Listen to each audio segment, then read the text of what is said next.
Mä oon Puutarotin Laura-Luna ja tulin taas katsoa sulle vähän tarotteja. Tällä kertaa mä ajattelin mennä taas vähän sellaisella romanttisella kulmalla. Ihmissuhdetulkinnat on aina kovin toivottuja ja pidettyjä.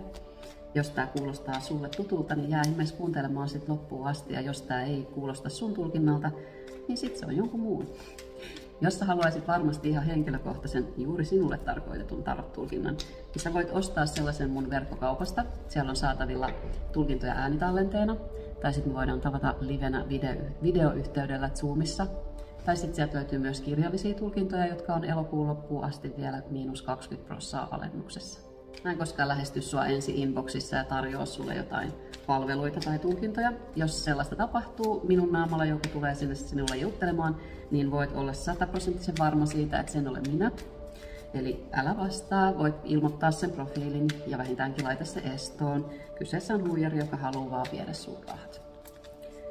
Mutta lähdetään katsoa nyt sitten tätä tulkintaa.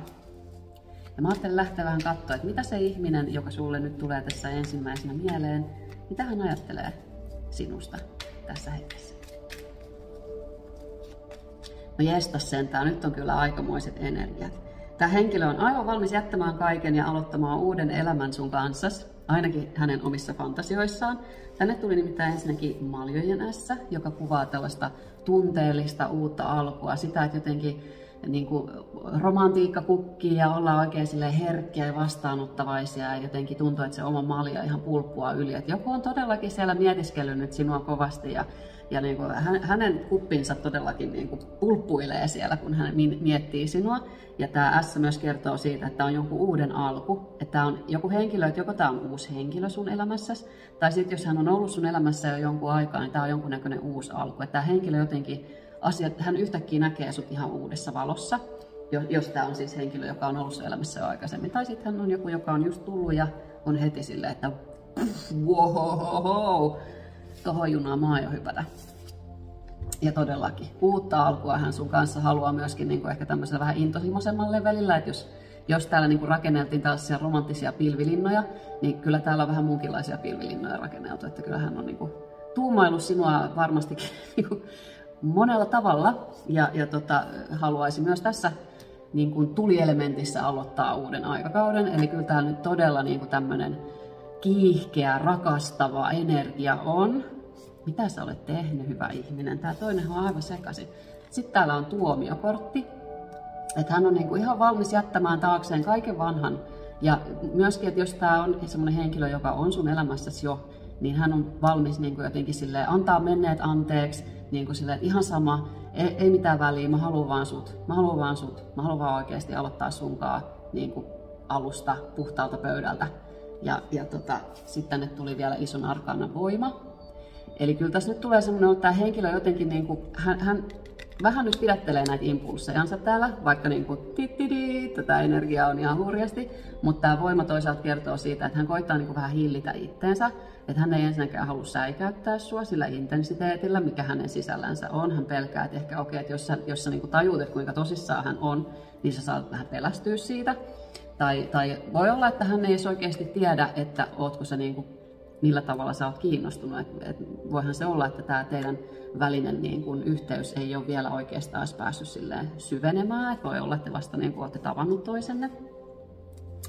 Okei. Wow. No, mitäs tässä tapahtuu sitten seuraavaksi? Meinaako tämä tyyppi nyt sitten vaan istua näiden impulssiensa päällä vai meinaako hän rohkaistua sitten tekemään jotain? No, tänne tuli ison arkaanan hirtetty käänteisenä ja sitten miekkojen kuningatar. Kyllä tämä nyt vähän näyttää siltä, että tämä henkilö on valmis siirtymään niin kuin mietiskelystä jonkunnäköiseen oikeaan niin kuin päämäärätietoiseen toimintaan. Että tämä hirtettyhän kertoo yleensä semmoisesta hetkestä, kun ollaan jääty niin kuin pohtimaan jotain, vähän niin kuin odotetaan oikeaa hetkeä, tai odotetaan jotain informaatiota, odotetaan jotain ideaa, jotain sellaista, mikä ratkaisee, minkä kanssa voi sitten ikään kuin edetä niihin ratkaisuihin. Että tämä henkilö on varmaan just pohdiskellut tätä jonkun aikaa. Ja nyt hän on niin kuin valmis jättämään sen mietiskelyn taakse ja ottamaan tällaisen niin kuin dynaamisemman roolin, mitä tämä miekkokuningatar täällä nyt edustaa. Eli tämä on tämmöinen päämäärätietoinen ja strateginen ja sillä tapaa ehkä myöskin kykenee pistää niitä tunteita sivuun, että jos häntä niin kuin kauheasti pelottaa ja jännittää, että sä torjutkin hänet, niin tämä on ehkä semmoinen myöskin niin kuin ajatus siitä, että okei, että no kävi miten kävi, niin mä aion nyt niin kuin paljastaa nämä mun tunteet, mä aion niin kuin kertoa, mitä mä niin kuin näen meidän tulevaisuudessa, ja kyllähän siellä näkyy yhteinen taival. Eli kyllä tämä henkilö on, niin kuin näkee, että teidät on tarkoitettu yhteen. Et sen takia hän ei ehkä just uskalla sitä kauheasti, että miekkakuningatar voi kertoa siitä myöskin, että siinä vaiheessa, kun hän oikeasti alkaa näistä asioista puhumaan, tai kun tämä alkaa täältä niinku aukeamaan, niin hän yrittää ehkä olla silleen aika cool.